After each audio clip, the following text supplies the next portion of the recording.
Dark pool tape was busy today, so here's the read in under a minute. SPY first.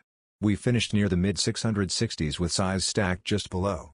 The heaviest levels showing today, about 4.6 billion around 663.21, 2.7 billion near 663.76, 2 billion at 663.77, and 1.4 billion up at 666.75.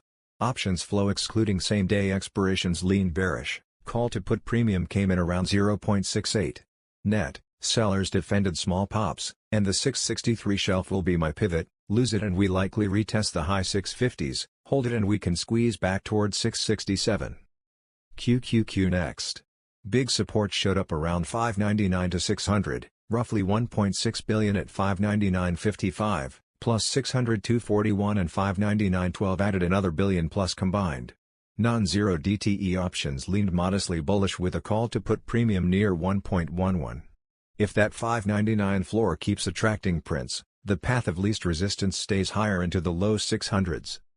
IWM rounds it out, and it was the standout in size, a massive 4.8 billion at 242.91, and another 1.8 billion at 242.98.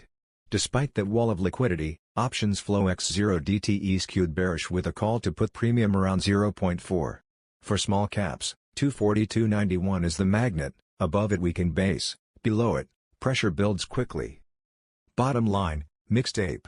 QQQ shows a constructive bid, SPY sits on a knife edge with a bearish lean, and IWM is heavy unless that 242 handle holds.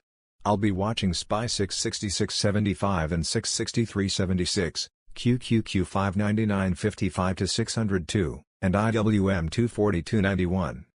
If this helped, hit like and subscribe, and I'll see you in the next update.